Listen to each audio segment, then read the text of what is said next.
전북 전주시의 한 아파트 공사 현장에서 노동자들끼리 싸우는 일이 또 벌어졌습니다. 서로 내가 맡은 일이라고 우기면서 몸싸움을 하다가 타워 크레인에 올라가려는 노동자를 발로 밟기도 했습니다. 노동자들 사이에 단순한 다툼이 아니라 그 안에는 민주노총과 한국노총의 충돌이 녹아 있습니다. 먼저 사건 내용을 박병현 기자가 전해드립니다. 살려달라는 여성의 비명소리와 욕설이 뒤엉켜 공사장 전체에 울려 퍼집니다. 출동한 경찰은 지켜만 보고 있습니다. 타워 크레인에 매달린 정모 씨 주변엔 남성 4-5명이 둘러쌌습니다. 한 남성은 정 씨 위로 올라가 어깨를 밟습니다. 4-5m 높이라 떨어지면 큰 부상으로 이어질 수 있던 상황입니다.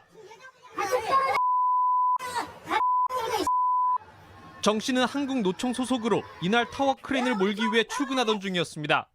아침에 출근을 했어요. 근데 갔는데 민노에서 어떤 분이 와 계시더라고요. 민주노총을 비롯한 다른 노조 소속 노동자들이 출근을 막았다는 겁니다.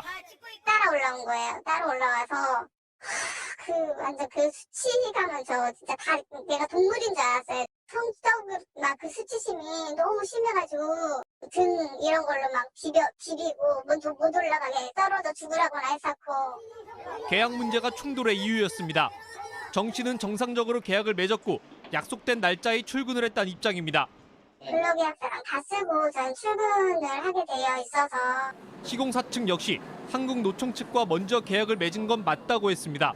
하지만 민주노총 측 입장은 다릅니다. 또한도 우리 민주노총에서도 똑같이 근로계약서를 작성을 했다고 이제 들었어요. 정 씨는 팔꿈치 등 몸 곳곳에 부상을 입고 병원에 일주일간 입원해 치료를 받습니다. 당시 충격으로 정신 이상까지 호소하고 있는 상황입니다. 정 씨 측은 성추행을 당했다며 여성가족부에 진정서를 넣었고 경찰에도 수사를 요청할 예정입니다. JTBC 박병현입니다. 건설 현장에서 이런 물리적 충돌이 점점 늘어나는 건 양대 노총의 밥그릇 싸움과 무관치 않습니다. 더 많은 계약을 따내서 소속 노동자들에게 일자리를 주고 또 그렇게 해서 조합원들을 늘려가며 노총의 세력을 키워가는 거죠. 문제는 노동자들의 이익을 대변한다지만 노총이 서로 갈등하면서 다툼의 현장에서 정작 맞서고 있는 건 다시 노동자들이라는 겁니다. 계속해서 박병현 기자입니다. 지난 1월 인천 청라지구 공사 현장에선 양측 조합원 수백 명이 충돌했습니다. 이후 강원도 원주와 서울 등 전국 곳곳에서 충돌은 계속됐습니다. 경기 과천시의 아파트 신축 공사 현장에선 지금도 갈등을 빚고 있습니다. 민주노총 소속 조합원이 타워 크레인을 점거한 지 엿새째입니다. 그런데 우리만 빼고 한국노총 조합원들은 지금 고용을 하고 작업을 하고 있어요. 충돌은 특히 올해 들어 빈번해졌습니다. 10건이 넘습니다. 코로나19 장기화로 건설 경기가 가라앉은 가운데 제한된 일자리를 두고 양대 노총이 다투고 있는 겁니다. 최근엔 해고를 강요하는 경우까지 생기고 있습니다.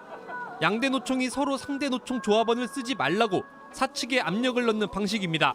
관행적으로 양대 노총이 노동자 보호를 위해 건설사를 상대해 왔는데 이제는 거꾸로 상대 소속 노동자 일자리를 빼앗고 있는 겁니다. 정부 대책은 지지부진합니다. 지난달 청와대 시민사회 수석실은 한국노총 지도부와 면담을 가졌습니다. 한국노총 관계자는 이 면담에서 단순 노노 갈등이 아닌 집단 폭력 사태로 문제가 커졌다며 정부가 중재해야 한다는 입장을 전했다고 밝혔습니다. 청와대 측은 일단 두 노조가 현장에서 원만히 해결책을 찾아야 하지 않겠냐는 반응을 보였다는 게 이 관계자의 설명입니다. 국토교통부도 지난 23일 양대 노총 지도부를 불러 면담을 가졌습니다. 국토부 관계자는 상황이 심각하다고 판단했다면서도 사실상 국토부가 나서 할 수 있는 게 없어 막막하다고 밝혔습니다. JTBC 박병현입니다.